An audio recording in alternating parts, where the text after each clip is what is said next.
Bonjour à tous, c'est Arthur Boulin, j'espère que vous allez bien. Aujourd'hui on se retrouve pour une nouvelle série de vrai ou faux. Donc ici comme d'habitude, vous avez une séquence de recherche avec une affirmation, il faudra deviner si cette dernière est vraie ou fausse. Pour commencer cette série, nous avons la première affirmation avec le premier exercice. Donc la séquence a été deux trèfles fort indéterminés, c'est classique, c'est le 7. Deux carreaux relais, deux cœurs, 200, trois cœurs, quatre trèfles. Et là on se demande si quatre trèfles est une enchère de contrôle agréant la tout cœur. Et c'est tout à fait vrai. Pourquoi? Quand Sud a redit 3 cœurs, là il a rallongé ses cœurs, donc il en promet au moins 6 maintenant, puisqu'il les a répétés. Et donc là-dessus, Nord, qui peut très bien avoir deux cartes à cœur, et encore potentiellement des ambitions de Chelem. Pour exprimer son ambition de Chelem, il peut tout simplement dire 4 trèfles, j'ai des ambitions de Chelem à cœur et j'ai le contre trèfle. Et bien sûr, si Nord avait des trèfles, il aurait tout simplement dit 3 trèfles sur 2 cœurs, hein. Il n'aurait pas dit 200 et tout, qui est une enchère plutôt voilà, pour entendre laisser le partenaire se décrire. Deuxième exercice, donc on passe rapidement. Là, la première exercice n'était pas très compliqué. Là, ça s'est passé un cœur, deux carreaux, compte, trois carreaux, passe-passe, quatre carreaux. Et là, est-ce que Nord n'est pas forcément fité cœur? Eh bien, c'est faux. Pourquoi?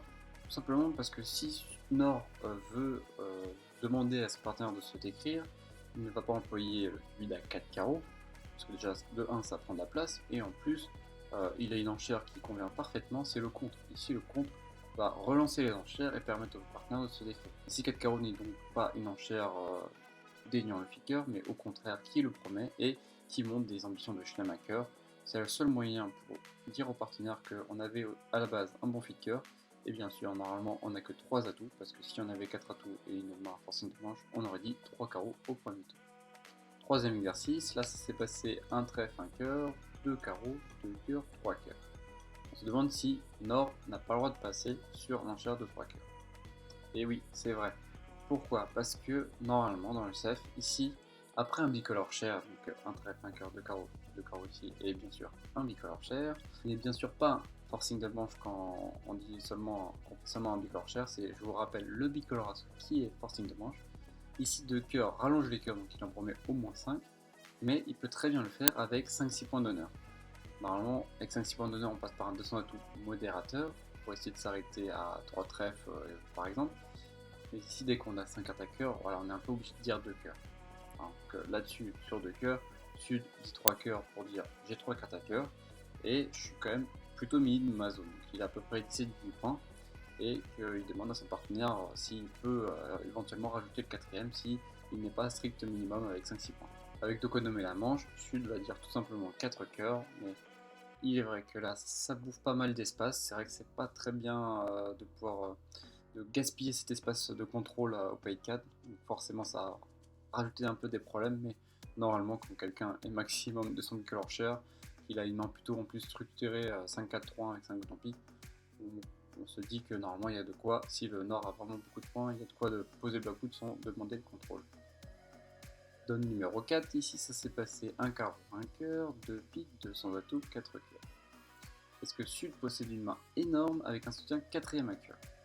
Tout à fait, parce que je vous le rappelle que quand vous avez un gros flicker, donc ici par exemple après la séquence un carreau, un cœur, imaginons que vous ayez, je sais pas, 20 points d'honneur. 20 points d'honneur c'est quand même une grosse main, et comment vous allez réussir à la traiter? Bien sûr, on pourrait dire 4 cœurs tout de suite, mais ça montre plutôt une main 18-19, avec, je vous le rappelle, une main plutôt régulière, plutôt 5-4-2-2. Sinon, dès que vous avez une main irrégulière, vous pouvez faire un sprinter. Si vous avez une main régulière, 4-4-3-2 ou 4-3-3, vous pouvez dire 300 de tout. Donc ici, dès que vous avez plus de ces 20 points-là, vous êtes obligé de passer par un faux bicolor share. Donc, en l'occurrence ici, c'est un faux bicolor asso aussi. Ça marche aussi, c'est pareil. Mais du coup, pour exprimer votre gros fit à cœur, vous devez sauter au palier de 4 après pour exprimer ce gros fit à cœur. Ici, sur 200 atouts, si Sud avait dit 3 cœurs, là, c'était pas fité. C'est complètement différent, c'est juste pour dire au partenaire, bah voilà, j'ai un résidu à cœur, si ça peut t'intéresser, donc c'est plutôt 3 cartes à cœur. Et c'est tout, c'est pas le gros fit à cœur. Il faut forcément faire ce fameux saut à 4 cœurs pour l'exprimer. Donc, je vous le rappelle, c'est bien sûr 4 cœurs là, dans cette situation-là, après un faux bicolor share ou un faux bicolor asso, ça monte bien sûr plus de 20 points, et vraiment, le partenaire, faut qu'il s'attende à attendre une bombe en face.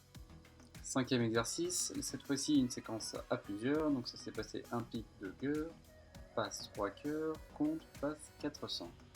L'enchère de Nord montre un bicolore mineur. Alors, bien sûr, ici, Katsumoto est un bicolore mineur. A votre avis, qu'est-ce que ça peut être d'autre? Blackwood? Non, pas du tout. S'il avait une main Blackwood, on est d'accord qu'il aurait parlé au premier tour. Hein. S'il avait une main, imaginons il a voulu faire un passe Blanche-Neige, donc passe Blanche-Neige, c'est dans cette situation-là, dès que l'adversaire intervient, on passe si on a par exemple, beaucoup de cartes dans la couleur d'intervention. Donc imaginons qu'on a envie de le punir, on a par exemple, je sais pas moi, mais roi valet 10 5e à cœur, on a envie de passer, et si le partenaire est à compte, on passe sur le compte du partenaire qui est normalement d'appel, et on va marquer une bonne pénalité à 2 cœurs contrés. Ici c'est pas le cas, car déjà il aurait passé sur 3 cœurs contrés, et en plus, bon, quand l'adversaire fit le partenaire à 3 cœurs, on sait que normalement les adversaires sont plutôt fités que Nord n'a pas un passe Blanche-Neige. Donc 400 de tout, à quoi ça sert? Ça sert tout simplement si Nord possède les deux mineurs, donc par exemple il est au moins 5, s'il est 5-5, voire même 5-4, il n'a pas envie voilà, de choisir une couleur en mineur, il veut plutôt demander l'avis à son partenaire de nommer sa mineure la plus loin.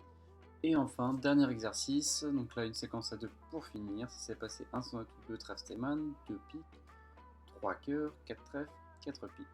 Et est-ce que 4 piques ici est un arrêt absolu pour s'arrêter à ce contrat? Eh bien non.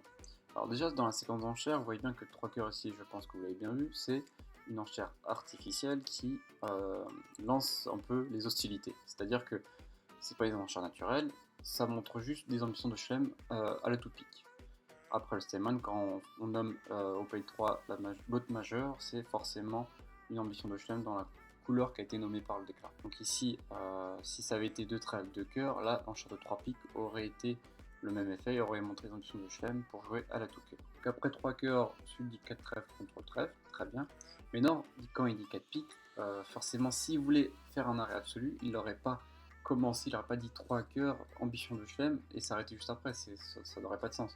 Ici, il a vraisemblablement des problèmes de contrôle à cœur, donc des problèmes de contrôle dans les rouges. Il a ce partenaire de prendre la décision s'ils font continuer ou pas. Donc déjà, Sud va reparler dès qu'il aura une main non minimale et qu'il aura bien sûr les contrôles rouges. Sinon, il va devoir s'arrêter à 4 piques et ça devrait être le contrat bad. Si Nord voulait s'arrêter à 4 piques, il aurait bien sûr dit 4 piques au second tour, directement sur le 2 piques dessus. Voilà, c'est fini, j'espère que ça vous a plu, que vous avez trouvé les solutions. Surtout n'hésitez pas à aller sur le site AtoBridge pour voir, il y a le nouveau magazine du mois d'octobre qui vient de sortir. Donc, ici vous retrouverez comme dossier du mois la deuxième enchère du répondant avec un 1 sur 1. Donc très intéressant, des domaines qui sont quand même assez complets, c'est quand même assez vaste. Donc voilà, il y a quand même des choses à apprendre et forcément ça se fait pas sur un seul article, donc vous verrez la suite plus tard. Deuxième info, sinon, là, cette semaine, donc pour vous, vous verrez la vidéo une fois que ce sera fini, il y a les championnats du monde universitaires de bridge qui devaient se dérouler normalement en Bulgarie, si je dis pas de bêtises, ou en Pologne. Et malheureusement, à cause du contexte actuel, on va devoir les jouer en ligne, c'est-à-dire sur internet.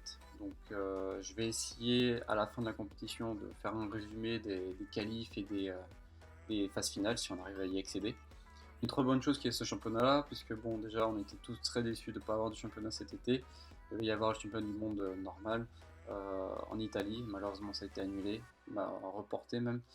Mais voilà, en attendant l'été prochain, voilà, on a le droit de jouer un championnat, donc c'est quand même quelque chose qui est extraordinaire.